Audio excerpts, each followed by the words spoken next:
Hey, it's Rachel. I have a 5-year-old cameraman today, so bear with me. But I wanted to talk through how I protect tomatoes using these little nylon footies. And the logic here, why I'm going through this, we have an issue with a bird or a squirrel just coming in and taking one bite. Hold still, buddy. Taking one bite out of our tomatoes, which then spoils the whole thing.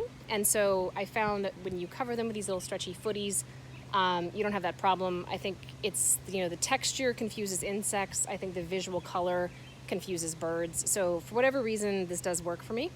And the nice thing about these, one, they're super cheap. You get a whole bunch of them in a box. They're reusable.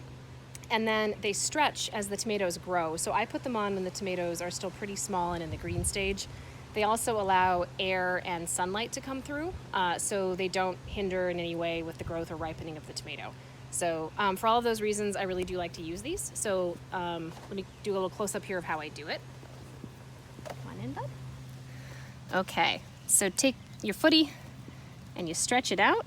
And in the case of tomatoes like this that are growing in a cluster, I will just wait until all of them are pollinated and then cover the entire cluster at a time, including these little back guys that just got pollinated and are super tiny.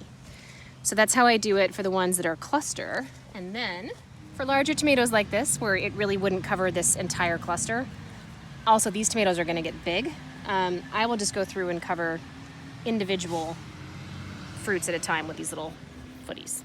So there you go, it's really quick, it's cheap, it's easy, and it does a good job of protecting the tomatoes.